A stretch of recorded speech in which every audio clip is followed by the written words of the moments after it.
Assalamualaikum warahmatullahi wabarakatuh. Perkenalkan, nama saya Adina Nabila Firnanda dengan NIM 2105121402 dari Prodi Sistem Informasi kelas 2021B. Pada video kali ini saya akan menjelaskan tentang kabeling kabel UTP. Baik, langsung saja kita mulai pembahasannya. Yang pertama, kita akan membahas tentang pengertian dari kabel UTP sendiri. Jadi, kabel UTP itu merupakan singkatan dari Unshielded Twisted Pair. Kemudian, kabel UTP itu merupakan kabel yang sering digunakan dalam jaringan lokal, LAN, atau Local Area Network, karena kinerjanya yang relatif bagus dan harganya yang murah. Kemudian, kabel UTP ini terbuat dari bahan penghantar tembaga yang memiliki isolasi dari plastik dan terbungkus dari bahan isolasi yang dapat melindungi dari api dan kerusakan fisik. Kemudian kabel UTP ini sering diimplementasikan menggunakan konektor modul telepon seperti RJ11 dan RJ45. Selanjutnya kita akan membahas tentang fungsi dari kabel UTP. Jadi, secara umum kabel UTP ini berfungsi untuk menghubungkan antar perangkat dalam jaringan sehingga dapat saling berkomunikasi atau bertukar data. Pada umumnya kabel UTP ini digunakan untuk membentuk jaringan LAN atau Local Area Network. Selain itu, berikut ini fungsi lainnya dari kabel UTP. Yang pertama ada penghubung antar komputer, kemudian penghubung komputer dengan hub atau switch, kemudian penghubung router dengan hub atau switch, kemudian sebagai USB extender, kemudian sebagai extender kabel printer. Kemudian kita akan membahas tentang penjelasan warna pada kabel UTP. Jadi kabel UTP ini dilengkapi dengan 8 buah kabel dengan warna unik di setiap kabel, lalu disusun berlilitan pada tiap pasang warna hingga menjadi 4 pasang.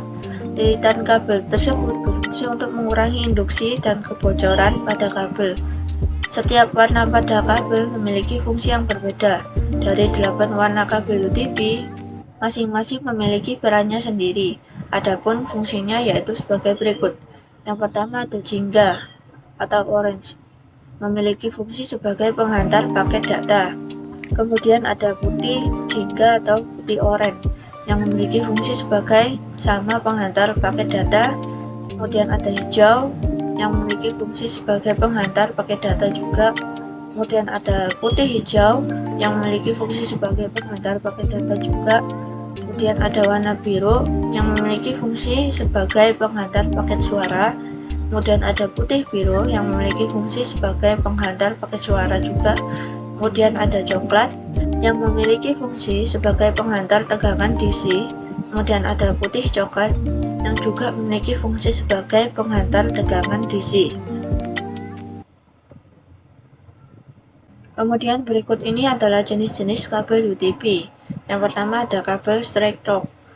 Pada jenis ini memiliki aturan penyusunan yang sama antara ujung konektor yang satu dengan lainnya. Tipe kabel straight talk ini biasanya digunakan untuk menghubungkan dua perangkat yang berbeda. Jadi contoh penggunaannya yaitu menghubungkan komputer dengan switch, menghubungkan switch dengan router, menghubungkan hub dengan router, menghubungkan router dengan access point, menghubungkan switch dengan access point, dan menghubungkan modem dengan switch. Lalu selanjutnya yang kedua ada kabel crossover. Pada jenis ini memiliki aturan penyusunan yang berbeda antara tiap ujung konektor. Tipe crossover ini biasanya digunakan untuk menghubungkan dua perangkat yang sama. Jadi contoh penggunaannya yaitu seperti menghubungkan komputer dengan komputer, menghubungkan switch dengan switch, menghubungkan hub dengan hub, menghubungkan router dengan router. Jenis selanjutnya yaitu ada kabel rollover. Pada jenis ini memiliki aturan penyusunan terbalik antara ujung konektor satu dengan ujung konektor lainnya. Jadi kabel tipe rollover ini digunakan untuk menghubungkan dua perangkat jaringan yang berbeda, hampir sama dengan tipe straight talk. Namun tipe kabel ini lebih kepada menghubungkan perangkat yang memiliki konsol. Selanjutnya kita akan membahas tentang kategori kabel UTP.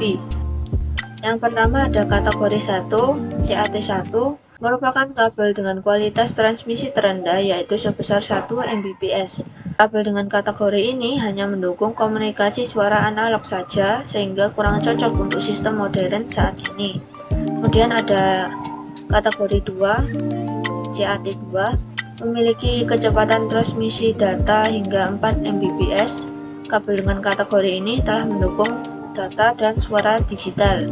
Kemudian ada kategori 3 atau CAT3, yaitu memiliki kecepatan transmisi data hingga 10 Mbps dan mendukung komunikasi data dan suara digital. Kemudian ada kategori 4, CAT4, memiliki kecepatan transmisi data hingga 16 Mbps dan mendukung komunikasi data dan suara digital. Selanjutnya ada kategori 5, CAT5, memiliki kecepatan transmisi data hingga 100 Mbps dan mendukung komunikasi data dan suara digital. Kabel jenis CAT5 ini juga dapat berjalan pada kecepatan transmisi data hingga 1 Gbps, tetapi dengan syarat panjang kabel harus lebih pendek dari 100 meter. Kemudian ada kategori 5E, CAT5E, yang merupakan bentuk peningkatan dari kabel UTP CAT5 tadi dengan kemampuan transmisi data hingga 1 Gbps atau pada kecepatan 10 atau 100 atau 1000 Mbps. Kemudian ada kategori 6, CAT6, yang memiliki kecepatan transmisi data hingga 10 Gbps dengan frekuensi komunikasi 250 MHz dan mendukung komunikasi data dan suara digital. Kemudian ada kategori 6A, CAT6A, yang merupakan bentuk peningkatan dari kabel UTP CAT6 dengan frekuensi komunikasi yang lebih besar yaitu sebesar 500 MHz. Kemudian yang terakhir ada kategori 7, CAT7, yang memiliki kecepatan transmisi data hingga 10 Gbps dengan frekuensi komunikasi hingga 600 MHz dan mendukung komunikasi data dan suara digital. Selanjutnya, berikut ini merupakan kelebihan dan kekurangan dari kabel UTP.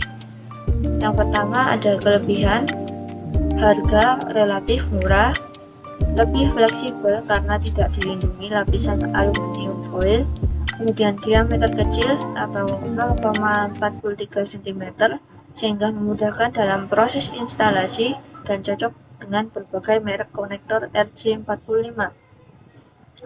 Kemudian pemeliharaannya relatif mudah, kemudian kerusakan pada salah satu salurannya tidak akan mengganggu keseluruhan jaringan. Sedangkan kekurangan dari kabel UTP ini adalah mudah terkena gangguan interferensi elektromagnet dari perangkat lain karena tidak dilindungi lapisan aluminium foil.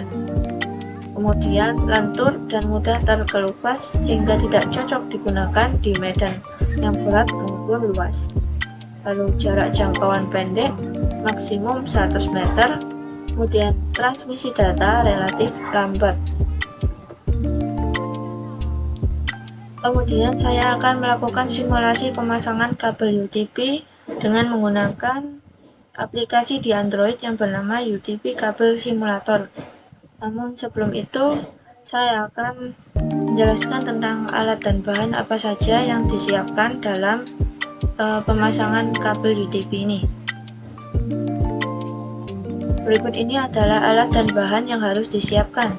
Yang pertama ada kabel UTP, kemudian yang kedua ada tang crimping, kemudian yang ketiga ada konektor RJ45, kemudian ada LAN tester.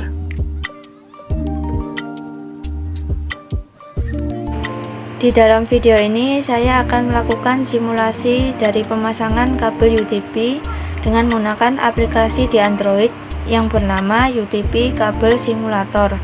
Langsung saja kita mulai dengan menekan training mode. Kita tekan untuk memulai. Yang pertama kita gunting, lalu kita pisahkan kabelnya yang berlilitan ini menjadi dua bagian ini.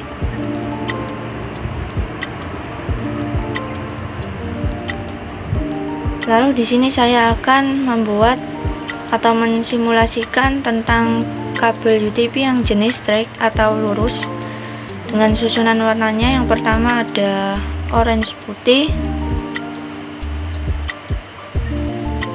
kemudian orange, lalu hijau putih, kemudian biru,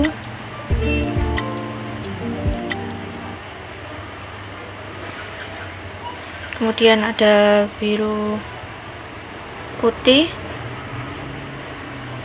lalu hijau, coklat putih, dan coklat. Jika sudah selesai tersusun seperti ini, kita akan coba menggunakan konektornya. Di sini kita lihat dulu kabelnya supaya terkena yang garis-garis merah ini, seluruh kabelnya. Jika sudah terkena semua, kita ambil tang krimpingnya. Nah, jika sudah, kita tes.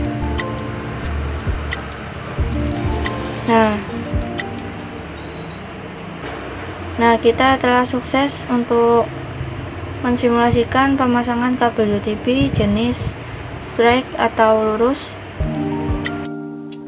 Mungkin itu saja yang dapat saya sampaikan dalam video kali ini. Bila ada salah kata, ucapan, atau penulisan dalam video ini, saya mohon maaf. Sekian, terima kasih. Wassalamualaikum warahmatullahi wabarakatuh.